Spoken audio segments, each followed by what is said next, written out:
Excellent, and merit. 90, 108. You've got your super challenge questions as well. Excellent. Positive behaviour, write it down. The perimeter on the outside. Nation, thank you.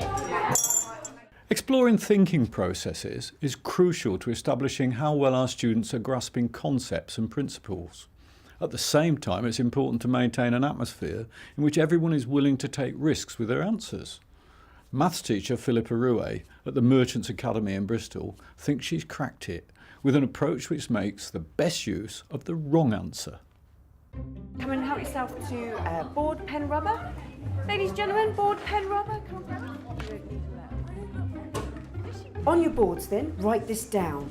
8x plus 9 equals 33. Write down the value of x.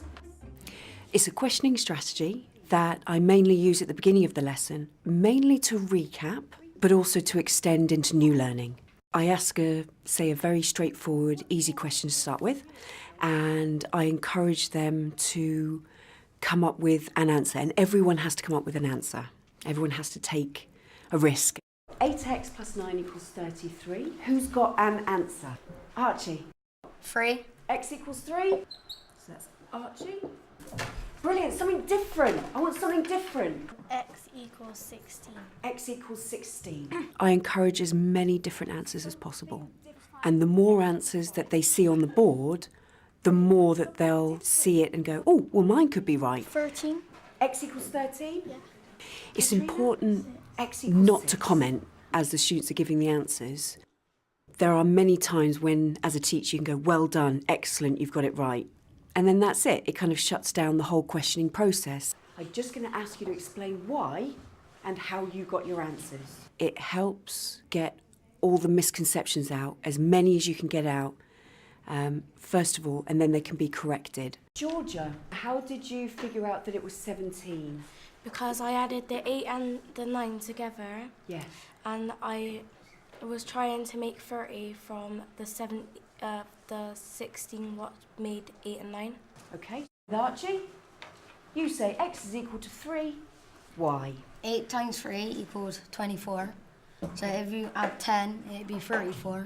If you take one off, it gives you 9, so it'd be 33. Fabulous, well done. I tend to emphasise on the right answer eventually and get those that have done it incorrectly to then explain in their own words why the correct answer is this. You say the answer is 5. Can you explain why the answer is 3? Because if 8 times x, then that equals a number. Yeah.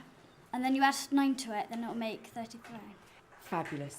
I see so many different thought processes come out when they explain why. And it clarifies a lot of things for me to then go on and sometimes teach it in a different way or explain it in a different way.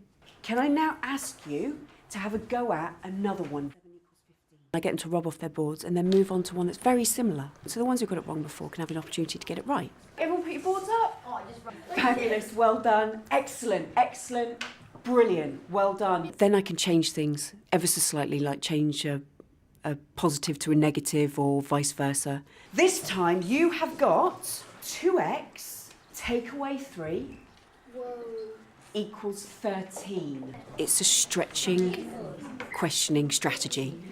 Not only do you stretch the students one way, but so for instance, by getting them to do harder and harder things, but you also stretch them sort of in their head that way. Georgia, can you explain why the answer is 8?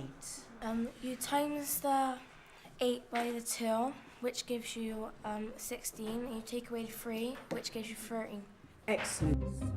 You're making them think about the reason why. So you're not only progressing them and getting better at maths, but you're getting them to understand what's going on in the maths that they're doing before they move on.